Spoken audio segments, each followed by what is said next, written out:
Xin chào các bạn. Ngày hôm nay, bếp nhà nội xin được giới thiệu đến các bạn cách làm gà kho gừng. Để làm gà kho gừng thì chúng ta cần phải có những nguyên liệu như sau.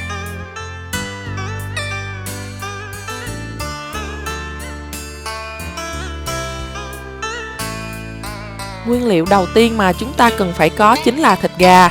Mình cần 4 pound thịt gà và ngày hôm nay mình sử dụng là loại gà công nghiệp bán ở chợ.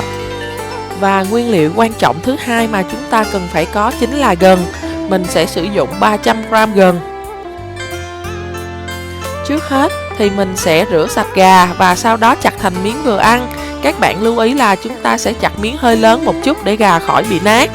Và bây giờ là mình sẽ bắt nước sôi để chuẩn bị trụng sơ gà. Mình sẽ cho một ít muối vào trong nước. Đợi nước sôi thì chúng ta sẽ cho gà vào để trụng sơ.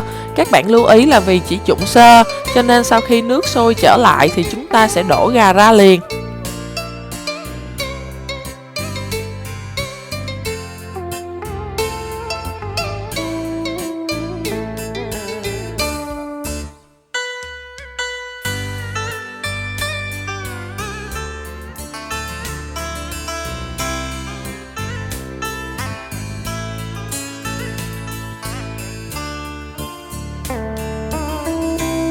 Sau khi đổ gà ra thì chúng ta sẽ rửa lại gà bằng nước lạnh một lần nữa cho thật sạch. Sau đó là chúng ta sẽ vớt ra rổ và để cho ráo. Bây giờ thì chúng ta sẽ bào vỏ gừng. Mình sẽ cho gừng vào trong thau, cho thêm một ít muối và ngâm gừng trong lúc chúng ta bào gừng.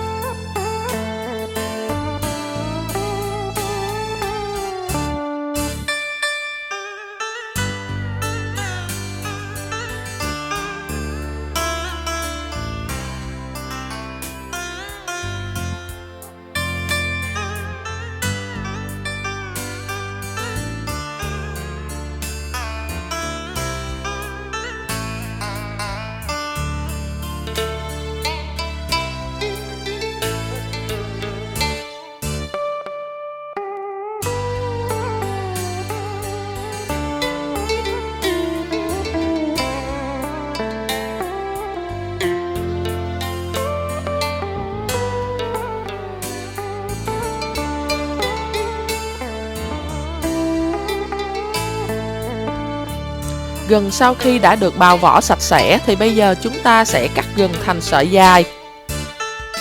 Ngày hôm nay mình sẽ sử dụng là 300g gừng, nhưng mà tùy theo sở thích của các bạn là thích ăn gừng nhiều hay ít, hoặc là thích mùi gừng nồng hay không, thì các bạn có thể cho thêm hay bớt gừng lại.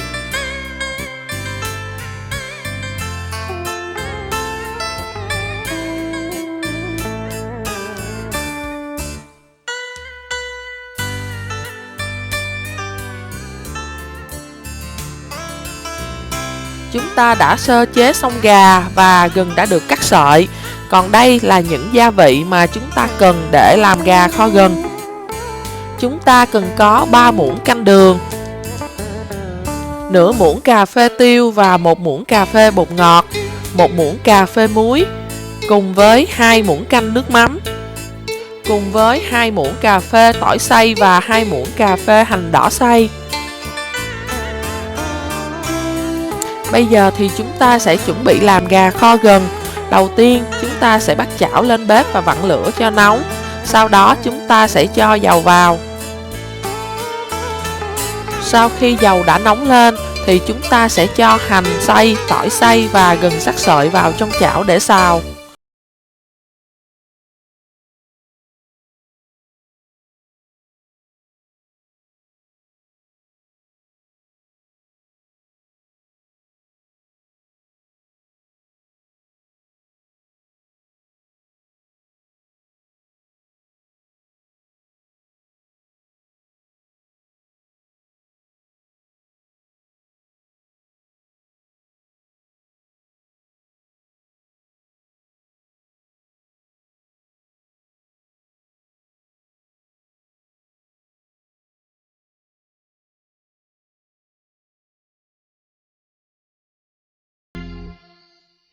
Chúng ta sẽ trộn đều chảo gà để cho gà được áo đều gia vị.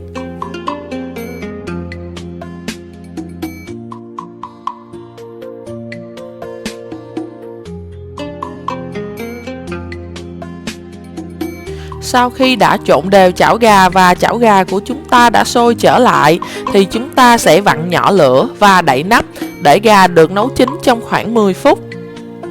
Các bạn lưu ý là cứ khoảng 5 phút chúng ta sẽ dỡ nắp chảo để xả hơi, sau đó là trộn đều gà để cho gà được thấm đều gia vị.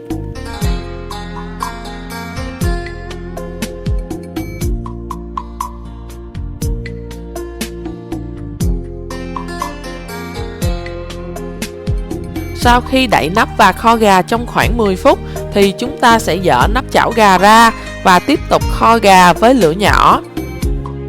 Các bạn lưu ý là lúc này chúng ta sẽ không đậy nắp chảo gà lại nữa mà chúng ta vẫn dỡ nắp để cho nước gà được rút từ từ. Chúng ta tiếp tục để gà kho trong khoảng 10 phút nữa, hoặc là cho đến khi nước ri trong chảo gà rút lại và trở nên sền sệt thì gà kho gừng của chúng ta đã xong. Chúng ta có thể tắt lửa. Các bạn lưu ý nếu nguyên liệu các bạn sử dụng không phải là gà công nghiệp mà là gà đi bộ thì các bạn phải dùng thời gian lâu hơn để kho gà.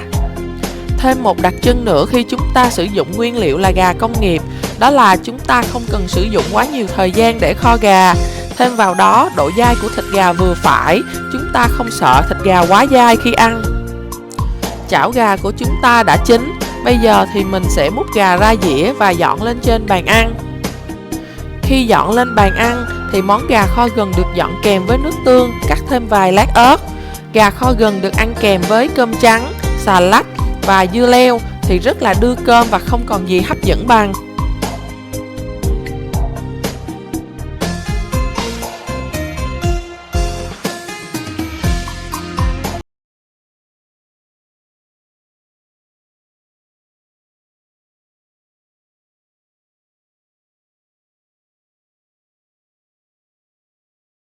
Xong gà kho gừng, mình xin chúc các bạn thành công và chúc các bạn có khoảng thời gian vui vẻ bên gia đình.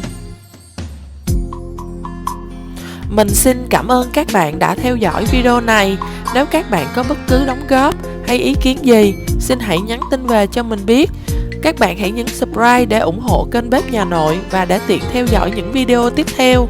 Mình xin chân thành cảm ơn tất cả các bạn và hẹn gặp lại các bạn ở những video sau.